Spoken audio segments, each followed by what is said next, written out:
प्रभु भला है और उसकी करुणा सदा सदा की है। फिर एक बार इस YouTube के चैनल पर मैं आप सबों को सलाम करता हूं, आपके विश्वास योग्यता के लिए जो आप दिन प्रतिदिन यहाँ पर आकर वचनों को सुनते हैं, उसके लिए मैं यहोवा का धन्यवाद देता हूं कि वचन से प्रेम करने वाली प्रजा अभी भी इस पृथ्वी पर है। हालेलुया।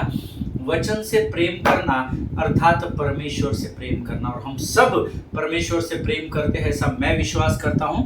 इसीलिए आप यहाँ वचनों को सुनने आते हैं और मुझे जो आज्ञा दी है प्रभु ने वचन बांटने के लिए, उस वचन की आज्ञा को पूर्ण करने के लिए मैं आपके सामने रोज आता हूँ। हालेलुया। मैं सबसे पहले आप लोगों से क्षमा चाहता हूँ। कुछ लोगों ने मुझे कहा कि कल का जो हमने अध्ययन किया उसमें बहुत ऑडियो डिस्टर्बेंस हो रहा था। उसका सबसे मुख्य कारण ये था कि मेरे बाजू में जो ऑफिस है वो सोल्ड आउट हुआ है शायद, और वहाँ कुछ रेनोवेशन चल रहा है, तो वहाँ पर कटिंग हो रहा था अंदर। और क्योंकि मैंने जब वचन बांटना शुरू किया, रिकॉर्डिंग जब मेरा चल रहा था, तब वहाँ पर कटिंग शुरू हुई, तो मैं उसको बीच में रोकना नहीं चाहता था प्रभु के कार्य को, इसलिए मैं उस वचन को कंटिन्यू कर गया। अगर आप लोगों को डिस्टर्बेंस हुआ है वॉल्यूम के द्वारा तो मैं क्षमा चाहता हूँ, और अगर नहीं समझ में आया वचन तो आप मुझे फिर बताइएगा, मैं उसको फिर एक बार रिकॉर्ड करके आपको पर्सनली भेज दूंगा। लेकिन प्रभु का धन्यवाद हो, कल के वचनों के द्वारा प्रभु ने लोगों के जीवन में काम जरूर किया। आमीन। वचन काम ही करता है। आमीन। क्योंकि परमेश्वर का शब्द व्यर्थ ठहर कर जमीन पर कभी भी नहीं गिरता है। क्यों नहीं गिरता है पास्टर साहब? क्योंकि वो परमेश्वर का वचन है। हालेलुया। आज उसी वचन को बांटने के लिए मैं फिर एक बार आपके मध्य में आया हूँ प्रियो। इससे पहले कि हम आगे बढ़े, रोज के समान कुछ वचनों को पढ़कर हम यहोवा का धन्यवाद करेंगे, उसका गुणानुवाद करेंगे, उसकी स्तुति और प्रशंसा करेंगे। और आज हमने पढ़ने के लिए जो वचन चुने हैं वे पाए जाते हैं भजन संहिता उसका 75 अध्याय और उसके 1 to 7, 1 से लेकर 7 वचन। भजन संहिता उसका 75 अध्याय उसके 1 से लेकर 7 वचन। Psalms chapter 75 verses 1 to 7। भजन संहिता 75 उसके 1 से लेकर 7 वचन। और मेरा पूरा विश्वास है आप मेरे साथ रोज इन वचनों को पढ़ते हैं। So let us open our Bible and read it together. हे परमेश्वर, हम तेरा धन्यवाद करते, हम तेरे नाम का धन्यवाद करते हैं, क्योंकि तेरा नाम प्रकट हुआ है, तेरे आश्चर्य कर्मों का वर्णन हो रहा है। जब ठीक समय आएगा तब मैं आप ही ठीक ठाक न्याय करूंगा। जब पृथ्वी अपने सामने सब रहने वाले समेत डोल रही है, तब मैं ही उसके खंभों को स्थिर करता हूँ। मैंने घमंडियों से कहा, घमंड मत करो, और दुष्टों से कहो, सिंह ऊंचा मत करो। अपना सिंह बहुत ऊंचा मत करो, न सिर उठाकर ढिठाई की बात बोलो। क्योंकि बढ़ती न तो पूर्व से न पश्चिम से और न जंगल की ओर से आती है, परंतु परमेश्वर ही न्यायी है।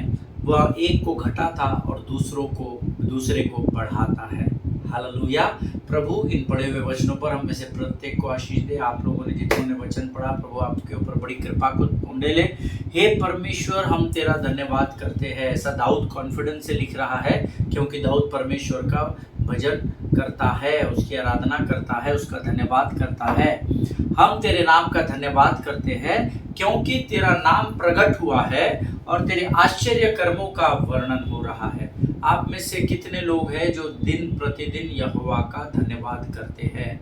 ये प्रश्न और इसका उत्तर, ये दोनों आपको बेहतर पता है। हालेलुया। क्यों धन्यवाद करता है दाऊद? क्योंकि प्रभु तेरा नाम प्रकट हुआ है, और परमेश्वर का नाम सारे नामों से ऊंचा है। उसके नाम के द्वारा हमने अपने जीवनों में उसके नाम का इस्तेमाल करके बड़े बड़े कार्यों को होते हुए देखा है। और परमेश्वर का वचन कहता है तेरे आश्चर्य कर्मों का भी वर्णन हो रहा है। वो हमारे सबों के जीवन में हुए हैं। जब हम मरणहार परिस्थिति में थे, परमेश्वर ने हमें उसमें से निकाला। जब हम गंदे काम करते थे, परमेश्वर ने हमको उसमें से निकाला। देखिए, मनुष्य निमित्त है, किसी ना किसी को तो परमेश्वर को इस्तेमाल करना था। तो हो सकता है मुझे इस्तेमाल किया होगा आपके जीवन के लिए, आपके जीवन को के द्वारा दूसरे के जीवन में आशीष आई होगी। पर मनुष्य केवल निमित्त है, पर योजना और कल्पनाएं परमेश्वर की ओर से होती है। हालेलुया। देखिए, परमेश्वर ने मेरे और आपके जीवन में आश्चर्य कर्म किया है, इसीलिए हम परमेश्वर की उपस्थिति में बैठते हैं। हालेलुया। जब ठीक समय आएगा तब मैं आप ही ठीक ठाक न्याय करूंगा। परमेश्वर का समय जब आएगा तब परमेश्वर न्याय करता है। हम परमेश्वर के समय के न्याय करने के समय से पहले ही हम लोगों का न्याय करने को उठ बैठे हैं। लेकिन हमको अपने आप को रोकना होगा, क्योंकि अगर तुम न्याय करोगे तो तुम पर भी न्याय आएगा, ऐसा वचन में लिखा है। हालेलुया। और आप सब परिपक्व लोग हैं, विद्वान लोग हैं, आप रोज वचनों को सुनते हैं, पढ़ते हैं, मनन करते हैं, तो आप इस बात को जानते हैं कि स्वर्ग के परमेश्वर ने मुझे और आपको क्षमा करने का अधिकार दिया है, न्याय करने का दिया ही नहीं है। इसीलिए उसने लिख कर भी दिया है, जब ठीक समय आएगा तब मैं आप ही ठीक ठाक न्याय करूंगा। हम अक्सर प्रभु को बोलते हैं उसके जीवन में ऐसा है, उसके जीवन में वैसा है, उसके जीवन में ऐसा, वो देखो कितनी उन्नति कर रहा है, मेरे जीवन में तो कुछ भी नहीं हो रहा है। जब ठीक समय आएगा मैं आप ही ठीक ठाक न्याय करूंगा। इस वचन को अंडरलाइन करें और रोज स्मरण करें। आमीन। जब पृथ्वी अपने सब रहने वालों समेत डोल रही है, तब मैं ही उसके खंभों को स्थिर करता हूँ। अर्थात जब पृथ्वी विचलित हो उठती है, जब महामारी जैसी, कोविड जैसी भयंकर महामारी आती है, तो मैं ही उस महामारी को खत्म करने वाला परमेश्वर हूँ। जब अब देखिए हमारा जो घर होता है कॉलम्स पे खड़ा होता है, ठीक है ना। सो ये कॉलम जो है उसके वजह से स्थिरता है। ये कॉलम बिगड़ने लग जाएंगे, टूटने लग जाएंगे तो घर छत नीचे आ गिरेगी। परमेश्वर हमारे जीवन के लिए कोने का सिरा बन गया, ऐसा वचन में लिखा है। हालेलुया। अब हमारा जो जीवन है ना, जो रोज विचलित होता है, डोल मटोल होता है, कभी इधर कभी उधर, कभी संसार, कभी प्रभु, कभी परमेश्वर के सेवक, तो कभी बड़े कॉर्पोरेट्स, जो हमारे जीवन ऐसा होते रहता है ना, कभी इधर कभी उधर, ये परमेश्वर के कारण ही स्थिर है। इसीलिए बिना भूले उसको धन्यवाद देना सीखिए। हालेलुया। मैंने घमंडियों से कहा, घमंड मत करो और दुष्टों से सिंह ऊंचा मत करो। परमेश्वर कई बार हमसे भी कहता है, बेटा तेरी आराधना में जो चिन्ह चमत्कार हुए, घमंड मत कर। तूने जो प्रार्थना की और जो चंगाई हुई, अपने सिंह को बहुत ऊंचा मत कर कि मैंने प्रार्थना की इसलिए ऐसा हुआ, परंतु यहोवा का धन्यवाद दे, क्योंकि परमेश्वर का वचन कहता है, परमेश्वर आपको और मुझे बार बार वार्न करता है। मैंने धर्मी से कहा नहीं, लिखा है मैंने घमंडियों से कहा घमंड मत कर। पास्टर साहब आप बहुत घमंडी है। पास्टर रिसीव ही नहीं करता उस बात को, बोलता हूँ नहीं मैं तो इतना नम्र हूँ। गुस्से में आ जाता है, फिर भी बोलता है नहीं मैं क्रोध थोड़ी कर रहा हूँ। लोगों के भी साथ ऐसा ही है, धर्मी अधर्मी सबके साथ ऐसा है। तो परमेश्वर यहाँ विशेषकर उन लोगों को जो घमंडी है उनसे कह रहा है घमंड मत करो। क्यों जानते हैं? क्योंकि परमेश्वर घमंडी और दुष्टों से भी प्रेम करता है। वो दुष्ट मनुष्य का तिरस्कार नहीं करता, वो उसके अंदर की जो दुष्टता है उसका तिरस्कार करता है। हालेलुया, आमीन। अपना सिंह बहुत ऊंचा मत करो, ना सिर उठाकर ढिठाई की बात बोलो। आमीन। एक तो अपने आप को बहुत बड़ा मत बनाओ, और गलती करके भी ढिठाई से खड़े होकर हमने गलत नहीं किया ये कभी भी नहीं बोलना। इनको ही घमंडी और दुष्ट लोग कहा जाता है, जो अपनी गलती को कबूल नहीं करते हैं, जो अपनी गलती को स्वीकार नहीं करते हैं। हालेलुया।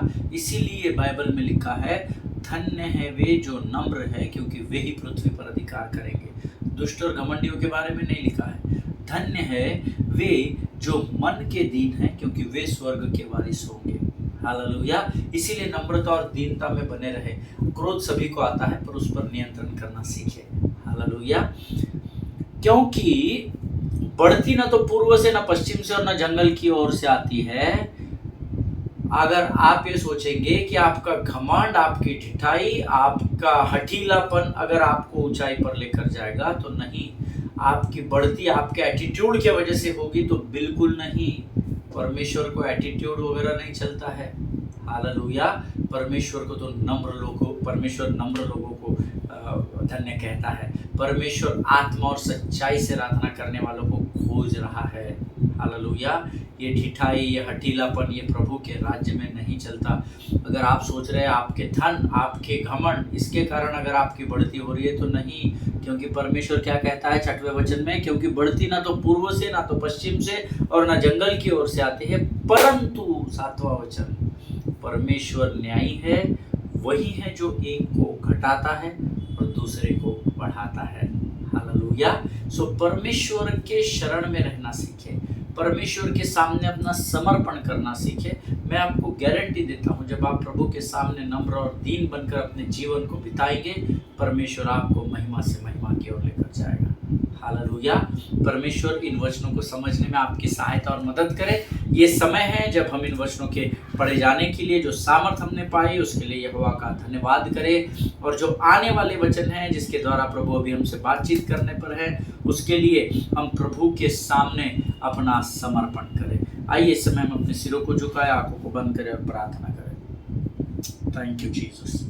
धन्यवाद यीशु, धन्यवाद यीशु, धन्यवाद यीशु, धन्यवाद यीशु। आकाश और पृथ्वी को बनाने वाले महान और जीवित परमेश्वर, तेरा धन्यवाद करते हैं, तेरी स्तुति करते हैं, तेरी प्रशंसा करते हैं राजा। प्रभु जी धन्यवाद देते हैं तेरे जीवन के लिए। प्रभु जी हम धन्यवाद देते हैं क्योंकि तू महान और जीवित परमेश्वर है। हम धन्यवाद देते हैं क्योंकि तेरे तुल्य और कोई नहीं जिसे हम हे अब्बा हे पिता कहकर पुकार सके। हमारे पास अनगिनत कारण है प्रभु, जिसके लिए हम तुझे धन्यवाद दे सकते हैं। प्रभु जी इस समय विशेषकर हम प्रार्थना करते हैं, आज इन वचनों को पढ़ने की जो सामर्थ्य तूने हमको दी राजा, उसके लिए हम धन्यवाद देते हैं। आज इस जीवन के आज के इस दिन में ये जीवन तूने हमें दिया राजा, हम धन्यवाद देते हैं। प्रभु इस समय हम प्रार्थना करते हैं आने वाले वचनों के लिए। इन वचनों के द्वारा हम में से प्रत्येक से जो इसको सुनते हैं, जहाँ जहाँ तक ये वचन पहुँचते हैं, लोगों को तो आशीष देना राजा। इन वचनों को समझने के लिए लगने वाली स्वर्गीय समझ और बुद्धि से तो हमको भर। प्रभु जी हम प्रार्थना करते हैं, जब हम प्रभु तेरी वाणी को सुनते हैं, हमको डिस्ट्रैक्ट करने वाली, विचलित करने वाली शत्रु की हर एक युक्ति योजनाओं का खंडन हम करते हैं राजा। अपना सब कुछ तुझे सौंपते हैं, तेरे स्वर्गीय समझ और बुद्धि को यीशु नासरी के नाम से तुझसे नम्रता से मांगते हैं राजा। सब कुछ तुझे समर्पित करते हो, अपने आप को यीशु के लहू में सौंपते हैं और इस विनती को धन्यवाद के साथ मेरे उद्धारकर्ता और जीवित परमेश्वर यीशु नासरी के मीठे और पवित्र नाम में मांगते हैं। प्रभु सुनिए और बड़ी दया से ग्रहण करें, आमीन। हालेलुया। फिर एक बार आप सबों को मेरा सलाम। हम पिछले कुछ दिनों से how to move from good to best इस विषय को सीख रहे हैं कि हम साधारण से सर्वोत्तम की ओर या अच्छे से सर्वोत्तम की ओर कैसे बढ़े। ईमान और कुछ बातें हमने सीखी है। और कल जो हम अध्ययन कर रहे थे, आप सब जानते हैं, हम दूसरा शमूएल उसका 24 अध्याय उसके 18 से 25 वचनों का अध्ययन कर रहे हैं। और कुछ बातें जो प्रभु ने मेरे हृदय में डाली, जिसको मुझे आज्ञा दी गई कि मैं आपके साथ बांटूं, उसको मैं बांट रहा हूं। हम सब यहाँ जानते हैं कि यबूसी के खलिहान पर, अरौना के खलिहान पर, खेत पर दाऊद जाता है। जब दाऊद इजराइल का राजा मेरे घर पर कैसे क्या आ गया, बिना इंफॉर्मेशन दिए, बिना इंटीमेशन दिए, यबूसी अरौना घबरा जाता है और वो दाऊद के सामने दंडवत करता है और दाऊद से कहता है, राजा तूने इतना कष्ट क्यों लिया, तू मुझे बुला लिया होता, मैं आ जाता। नर्वस हो गया था क्योंकि इतना बड़ा राजा उसके घर तक आ गया था। और तब दाऊद उससे कहता है कि अपने देश में जो मरी फैली है उससे आज़ादी पाने के लिए मुझे तेरे इस खेत की ज़रूरत है, क्योंकि ये यहोवा की आज्ञा है और मैं इसको तुझसे दाम देकर मोल लेने आया हूँ। तब यबूसी अरौना कहता है, हे प्रभु तुझे मुझे कुछ देने की ज़रूरत नहीं है मेरे राजा, ये सब कुछ तेरा है। तू सिर्फ खेत ही नहीं पर मैं तुझे लकड़ी भी दूंगा, मैं तुझे दावने के लिए सारे जो उपकरण लगते हैं वो भी दूंगा और मैं तुझे बैल भी दूंगा, लेकिन मुझे तुझसे कुछ भी नहीं चाहिए क्योंकि ये सब कुछ तेरा है और यहोवा तुझ पर आशीष और कृपा को उंडेले। ये यबूसी कहता है जिसका नाम अरौना है। लेकिन कल जब हमने वचन का अध्ययन किया था, इसके आगे अब राजा दाऊद उसको दूसरा शमूएल उसका 24 अध्याय उसका 24 वचन हम पढ़ेंगे। 2 सैमुअल चैप्टर 24 एंड वर्स 24। तब राजा ने अरौना से कहा, नहीं, मैं उसे तुझसे दाम देकर अवश्य खरीदूंगा और मैं सेंत में अपने परमेश्वर को यहोवा को होम बलि न चढ़ाऊंगा। हालेलुया। बहुत सारे वर्जन्स मेरे पास लिखे हैं, लेकिन ये अद्भुत वचन है। दाऊद उससे कहता है, नहीं बाबा तू फ्री में दे रहा है तो बराबर है, लेकिन मैं तुझसे फ्री में नहीं खरीदूंगा। लिटरली दाऊद उससे ये कह रहा है कि मैं फ्री में परमेश्वर के सामने नहीं जाऊंगा, मैं फ्री में उसके सामने बलिदान नहीं चढ़ाऊंगा। तू तेरा हृदय बहुत अच्छा है अरौना कि तू मुझे सब देने को तैयार है, परंतु मैं तो दाम देकर अवश्य खरीदूंगा, ऐसा लिखा है। हालेलुया।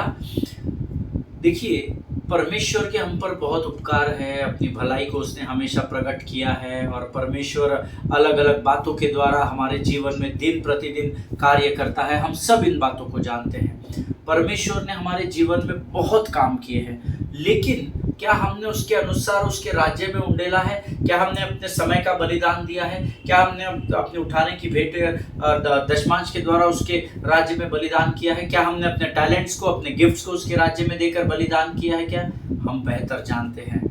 हालेलुया। अगर आज आप परमेश्वर को इतने वर्षों में इतनी तरक्की करने के बाद, इतने ऊंचाई पर आने के बाद भी आपका देने का हृदय और मन वही है जो पिछले कई वर्षों से आप देकर आ रहे हैं, तो उसको बलिदान नहीं कहा जाता, उसको फॉर्मेलिटी कहा जाता है। हालेलुया। मैं जानता हूँ कि आप में से, कल मैंने आपको बताया था, बहुत सारे लोग हैं जिनको बलिदान शब्द या सैक्रिफाइस एकदम ठीक है ना, हम हमारे से नहीं होता, हम नहीं कर सकते बाबा, इतना बलिदान नहीं करते। लोगों के लिए बलिदान मायने नहीं रखता है। ईमान। कुछ लोगों के लिए बलिदान, जैसे मैंने आपको बताया, 4 अल्फाबेट्स का एक वर्ड है, 4 लेटर्स वर्ड, बलिदान, 4 शब्द है। लोगों को लगता है बस हाँ ठीक है, वो मूवी में दिखाते हैं, वो काटते हैं, ये करते, बस उतना ही बलिदान है। और मैंने आपको बताया था कि हम जिस संसार में रहते हैं, इस संसार में बलिदान हमको समझ में आना कठिन भी है ना। पुराने समयों में बलिदान का बहुत महत्व था, लेकिन जो वचन जानते हैं ना, जो धर्मी हैं, वो बलिदान का महत्व जानते हैं, क्योंकि उनके लिए परमेश्वर ने अपना इकलौता पुत्र बलिदान कर दिया। हालेलुया। लेकिन दुख की बात है, बहुत सारे धर्मी लोग हैं जो हाँ ठीक है, प्रभु ने जीवन दे दिया, हम स्वर्ग जाएंगे, अच्छी बात की, हम प्रभु परमेश्वर है, बस वो बहुत लाइटली लेते हैं यीशु मसीह के बलिदान को। पर मेरा विश्वास है आप लोग ऐसे नहीं हैं। हालेलुया। देखिए, दाऊद यहाँ पर वही मुझे और आपको सिखाने की कोशिश कर रहा है कि अगर सच में मैं परमेश्वर का आदर करता हूँ, उससे प्रेम करता हूँ, तो मुझे बलिदान करना ही होगा। Hallelujah. If it would have any value to God, it must have sacrificed for me. Hallelujah. अगर सच में मैं परमेश्वर की कीमत जानता हूँ, सच में मैं उसके बलिदान का आदर करता हूँ, तो मुझे बलिदान करना ही होगा, और मैं वो फ्री में नहीं करूंगा, मैं उसका दाम देकर करूंगा। हालेलुया। दाऊद यहाँ कह रहा है, मैं सर्वोत्तम देकर परमेश्वर के लिए वेदी बनाऊंगा। जब आप संडे को कलीसिया में आराधना करते हैं, क्या आप अपना सर्वोत्तम बलिदान आराधना में करते हैं? क्या मैं देने के विषय में, धन के विषय में बात नहीं कर रहा। क्या आप सर्वोत्तम बलिदान देते हैं क्या? या बाजू वाला क्या गा रहा है, इधर वाला ताली क्यों बजा रहा है, वो ताली क्यों नहीं बजा रही है, वर्शिप लीडर इधर कोने में जाके क्यों खड़ा हो गया है, आप ये नोटिस करते हैं? या आराधना में अपना सर्वोत्तम बलिदान देकर प्रभु की वेदी को मजबूत करते हैं? या आप बेहतर जानते हैं? Hallelujah. Today I want to ask you one question, beloved people of God. are you giving God your best or your rest? Number 1. Then इसके ऊपर सोचिएगा, जो लोग नोट्स लिखते हैं ना, वो लिख लीजिए, are you giving God your best और योर रेस्ट? क्या आप परमेश्वर को अपना सर्वोत्तम दान दे रहे हैं, या सब कुछ जाके जो बचता है वो दान दे रहे हैं? You are giving your best और you are giving your rest? Are you giving sacrificially to God और you giving selfishly to God? बहुत इंपॉर्टेंट है, इसको लिख लीजिए। ये प्रभु के अद्भुत वचन है। आप जब आगे प्रभु आपको तैयार करेगा और आप फ्लोर पर आकर हजारों के, लाखों की भीड़ को जब आप सरमन प्रीच करोगे, संदेश दोगे, तो ये वचन ही है जो आपकी सहायता और मदद करेंगे। क्या are you giving God your best और योर रेस्ट? बचा कुछ में से निकाल के प्रभु के राज्य में दे रहे हैं, या अपना सर्वोत्तम दे रहे हैं? खुद से पूछना ये प्रश्न, जब आप बिछोने पर पड़े रहेंगे ना, तब पूछना, आर यू गिविंग सैक्रिफिशियली और आर यू गिविंग सेल्फिशली? आप एक बलिदान स्वरूप अपना सर्वोत्तम दान दे रहे हैं, या आप स्वार्थ से दे रहे हैं कि मैं ये बोऊंगा प्रभु, इसके बदले मेरे को ये देना? क्या आपके देने में स्वार्थ है क्या? जांचना। Does God get your first fruit और does God get your leftovers? आप अपने जीवन का पहला भाग, अपनी भूमि का, अपने समय का, अपने धन का पहला भाग दे रहे हैं, या लेफ्ट ओवर्स दे रहे हैं? जो 12 टोकरी बची थी वो, ये सर्वोत्तम दे रहे हैं? हालेलुया। ये बहुत इंपॉर्टेंट है, because you know, to give first fruit you need to sacrifice, and when you sacrifice, then only you will be able to give your best in the kingdom hallelujah. ये order ऐसा चलता है। आमीन। आप जब अपना प्रथम फल दोगे, प्रथम भाग परमेश्वर का समय का पहला भाग, रात को 12 AM होता है, मैं अपना रोज समय का पहला भाग पिछले 4 वर्षों से प्रभु को देता हूँ सुबह 12 बजे। आमीन। अपने समय का पहला भाग, अपने उठाने की भेंटों का पहला भाग, अपने दशमांश का पहला भाग, अपने गिफ्ट्स और टैलेंट्स का पहला भाग, जब आप परमेश्वर को पहला भाग देंगे तो ये बलिदान स्वरूप जाता है, और ये बलिदान ही है जो आपके लिए बेस्ट ऑफरिंग हो जाता है, सर्वोत्तम ऑफरिंग प्रभु स्वीकार करता है। हालेलुया। बट अगर आप लेफ्ट ओवर दे रहे हैं, बच्चे कुचे में से दे रहे हैं, तो आपके अंदर सेल्फिशनेस है, आप स्वार्थी है, और क्योंकि आप स्वार्थी है इसीलिए आप बचा हुआ दे रहे हैं। हालेलुया। आज हम सब ने भविष्य में कुछ योजनाओं को बनाकर रखा होगा। क्या उसमें परमेश्वर के राज्य के बढ़ोतरी को मुझे क्या करना है अगले 5 साल में, इसकी योजना है क्या आपके पास? मैं ये बात पासवानों से नहीं पूछ रहा, मैं कलीसिया से पूछ रहा हूँ। कलीसिया को लगता है चर्च को बढ़ाने का काम सिर्फ पासवान का है। नहीं, पासवान का काम चर्च को संभालने का है, चरवाहों की सुधि लेने का है। कलीसिया को बढ़ाने का काम आपका है, मेरा है, कलीसिया का है। ईमान। देखिए, आप में से मेडिक्लेम निकालते हैं, LIC निकालते हैं, 5 साल बाद इतना सेविंग्स हो जाएगा, इतना रिटर्न आएगा, तब मेरा बच्चा 10th में रहेगा, 12th में रहेगा, फिर उसका अब्रॉड स्टडीज, आप सारी योजनाओं को बनाते हैं। ठंडे दिमाग से सोचिएगा, किसने एक टारगेट सेट करके रखा है कि अगले 5 साल में मैं इतना इतना इतना सेवा करूंगा और अगले 5 साल बाद प्रभु मुझे इस स्तर पर लेकर जाएगा? क्या आपने कभी योजनाओं को बनाया है? Did you ever decide to give best in the kingdom of God? क्या आपने कभी ये बात का निर्णय लिया कि मैं परमेश्वर के राज्य में सर्वोत्तम बोऊंगा? नहीं। बहुत दुख के साथ मैं आपको बताता हूँ अनुभव के द्वारा, लोग लेफ्ट ओवर्स दे रहे हैं प्रभु को, लोग बचा हुआ प्रभु के राज्य में उंडेल रहे हैं। आमीन। और अगर ऐसे भीड़ का भाग है तो आपके लिए और मेरे लिए बड़ी शर्म की बात है प्रभु के लोगों। हालेलुया। मांगते वक्त सर्वोत्तम मांग रहे हैं, देते वक्त बचा हुआ दे रहे हैं। सोचिएगा इसके ऊपर। हालेलुया। अगर आपने अपने मन में परमेश्वर के लिए सर्वोत्तम देने का तय कर लिया है, जो कि हम सीख रहे हैं, गुड टू बेस्ट, उत्तम से, आज से मैं प्रभु को सर्वोत्तम दूंगा, तो 4 बातें हैं जो मैं आपके साथ इस अध्ययन में शेयर करूंगा। मुझे पता नहीं अध्ययन और कितने दिन चलेगा, बट ये 4 बातें हैं जो मेरे हृदय में है और मैं उसको आपके साथ बांटना चाहता हूँ, क्योंकि प्रभु मुझे बता रहा है तो मैं आशीषित हो रहा हूँ। तो प्रभु ने मुझे कहा तू मेरे लोगों को बता, उनको भी आशीष मिलनी चाहिए। हालेलुया। अगर सच में आप सर्वोत्तम प्रभु के राज्य में बोना चाहते हैं तो 3 से 4 बातें मैं आपके साथ शेयर करूंगा। जो लोग नोट्स लिखते हैं वो लिख ले। नंबर 1, सबसे पहली बात, in the right time you give to God.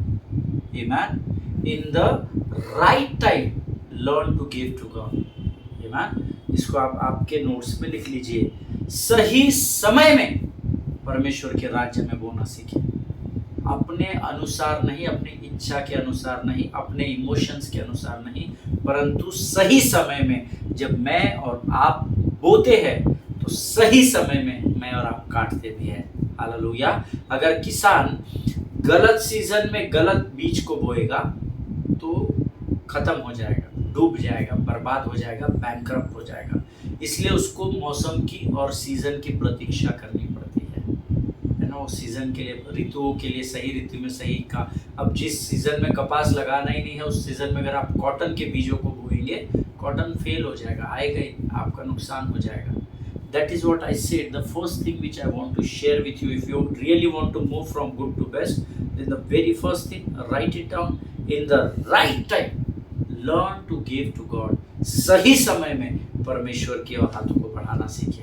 आमीन। देखिए, आपके जीवन में सबसे महत्वपूर्ण आपका पहली बात तो धन होना ही नहीं चाहिए, ना आपकी प्रॉपर्टी होनी चाहिए। हो सकता है आपको कहीं किन्हीं आप कहे कि ये हमारे लिए इतना इम्पोर्टेंट नहीं है, तो फिर मैं आपसे कहूँगा कि आपका परिवार, आपकी नौकरी, आपका व्यवसाय भी आपके लिए इम्पोर्टेंट नहीं होना चाहिए। हालेलुया। अब शुरुआत में जो लोग शायद ये सोच रहे थे कि ठीक है, हमारे लिए प्रॉपर्टी और धन हमारे लिए मायने नहीं रखता, हमारे लिए तो पहले प्रभु मायने रखता है। बहुत अच्छी बात है, जय मसीह की। प्रभु आपको बड़ी बरकत और बड़ी आशीष दे। लेकिन मैं थोड़ा सा और एक स्टेप आगे बढ़ के कहता हूँ, आपके लिए आपका परिवार, आपकी नौकरी और आपका बिजनेस या व्यवसाय भी उतने इम्पोर्टेंट नहीं होने चाहिए। अब शायद कुछ लोग सोच रहे हैं ऐसा थोड़ी होता है पास साहब, इनके लिए ही तो कमा रहे हैं, परिवार के लिए ही तो काम पर जाते हैं, परिवार कैसे इम्पोर्टेंट नहीं रहेगा, नौकरी कैसे इम्पोर्टेंट है, नौकरी नहीं करेंगे तो खिलाएंगे क्या, बिजनेस नहीं करेंगे तो घर कैसा चलाएंगे, शायद आपके मन में प्रश्न आ रहा होगा। So then the question is what is more important than all these things?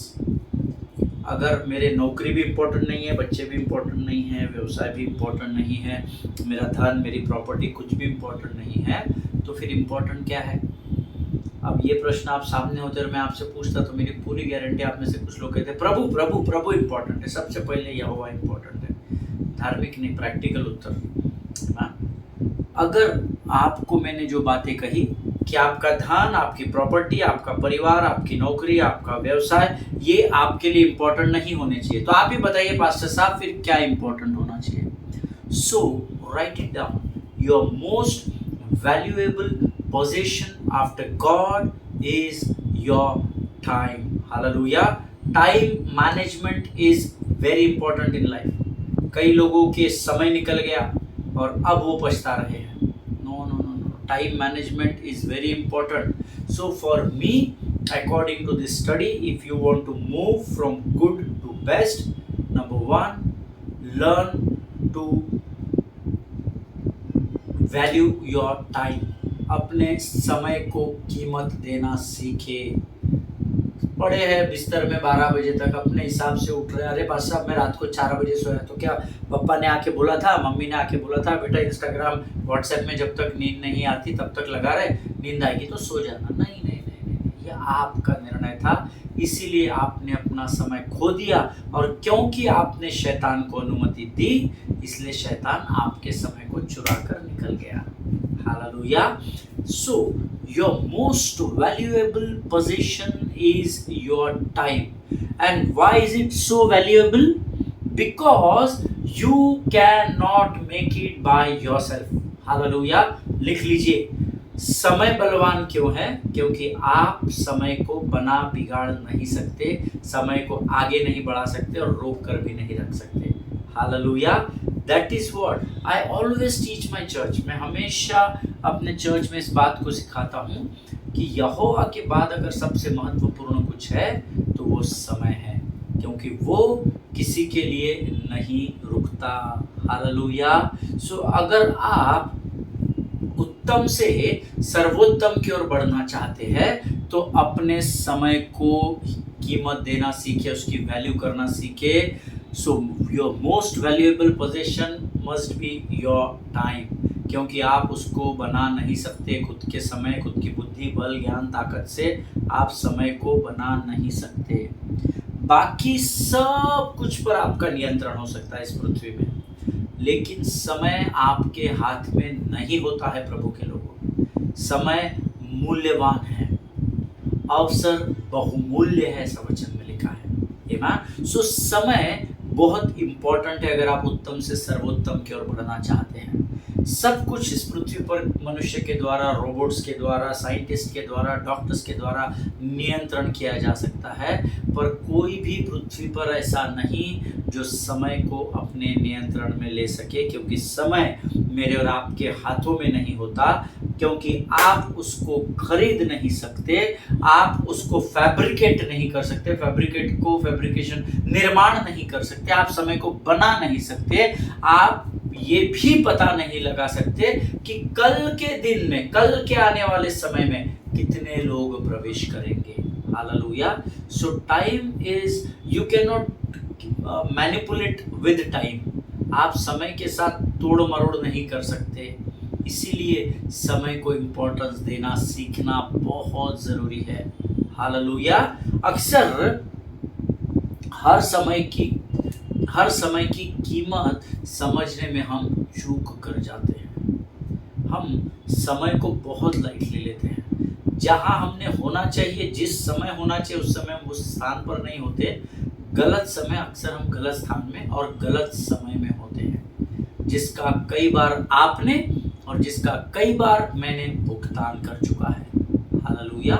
सो इससे रिलेटेड एक वचन मैं आपको बताऊंगा और उसके बारे में हम कल गहराई में सीखेंगे। भजन संहिता 118 उसका 24 वचन।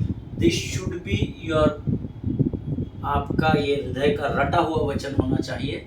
साम्स 118 वर्सेस 24, भजन संहिता 118 उसका 24 वचन कहता है, This is the day that the Lord has made, and we shall rejoice and be glad into it. आज का दिन यहोवा ने बनाया है और हम इसमें मगन और आनंदित हो। हालेलुया। कौन सा दिन? आज। आज किससे रिलेट करता है? समय से रिलेट करता है। कल, आज, आने वाला कल, ये सब समय को दर्शाता है। आमीन। और परमेश्वर ने कहा है आज का दिन यहोवा ने बनाया, इसलिए हम इसमें मगन और आनंदित हो। Amen. So the very first thing, if you want to move from good to best, then इसीलिए मैंने आपको पहले पूरा अध्ययन हम लोग सीख लिए, है ना। दूसरा शमूएल 24 अध्याय उसके 18 से 25 वचन और उसके ऊपर के भी 11 वचनों से 25 वचन एक्चुअली हम लोगों ने अध्ययन किया है। और अब मैं आपको उसमें का सार निकाल के दे रहा हूँ। आमीन। सही समय पर परमेश्वर ने उस स्वर्गदूत से कहा, दैट इज इनफ, अब बस हुआ, अब इसके आगे मरी नहीं। आमीन। सही समय पर गाद को, जो नबी था, उसने परमेश्वर यहोवा ने उसको दाऊद के पास भेजा और उसको कहे कि जहाँ पर मरी रुकी हुई है उसके आगे का जो खेत है वो यबूसी का है, अरौना का है, तो जाकर उससे खेत मोल ले और वहाँ मेरे लिए वेदी बना। Time is very important. अगर समय में, सही समय में दाऊद नहीं पहुँचता तो हमने अध्ययन कर चुका है कि स्वर्गदूत ने अब यरूशलेम की ओर अपनी भुजाओं को बढ़ाया और अब वो मरी को फैलाने आगे बढ़ रहा था, लेकिन सटीक समय पर परमेश्वर ने कहा दैट इज इनफ, रुक जा। आमीन। इसीलिए मैंने आपसे कहा कि अगर आप उत्तम से सर्वोत्तम की ओर बढ़ना चाहते हैं तो सबसे पहली बात, learn to value your time. Hallelujah. आप कोई फोकट लोग थोड़ी है बैठे हुए, कोई भी आ रहा कुछ भी बोल के जा रहा, नहीं। अपना टाइम का सही यूटिलाइजेशन करना सीखें और उसमें सर्वोत्तम आइडिया मैं आपको बताऊँ, अधिक से अधिक प्रभु के साथ। फिर आप देखो कि परमेश्वर आकाश के झरोखों को आपके लिए कितनी मात्रा में खोल देता है। Hallelujah. So first thing we have started learning, समय को महत्व करें, समय की वैल्यू को, उसकी कीमत को जानें। आमीन। आज हम यहाँ समाप्त करेंगे, कल मैं यहीं से इसी पहले पॉइंट से हम लोग आगे बढ़ेंगे और मैं विश्वास करता हूँ कि परमेश्वर ने इन वचनों के द्वारा आपको जरूर आशीष दी होगी। This is the day that the Lord has made and we shall rejoice and be glad into it. Amen. आज का दिन यहोवा ने बनाया है और इसीलिए हमको इस दिन में मगन और आनंदित होना है। आमीन। अगर आपने वचनों के द्वारा आशीष पाई है तो लोगों तक इसको पहुंचाइए। आमीन। आइए इस समय हम धन्यवाद की, समर्पण की प्रार्थना करेंगे। खुदावन, फिर एक बार इस सुंदर समय में हम इन वचनों के लिए तेरा धन्यवाद करते, अपना समर्पण फिर एक बार तुझे करते हैं। राजा, इन वचनों के द्वारा तूने हमें कुछ अद्भुत बातों को बताया, हमसे बातचीत की, हम तेरे नाम का गुणानुवाद करते हैं। जितनों ने सुना उन्हें आशीष दे, उनके परिवारों में किसी भी भली वस्तु की घटी न होने पाए। सारी बातों में महिमा तुझको देते राजा। अपना सब कुछ हम तुझे समर्पित करते हैं, अपने आप को यीशु मसीह के लोग में सुरक्षित करते हैं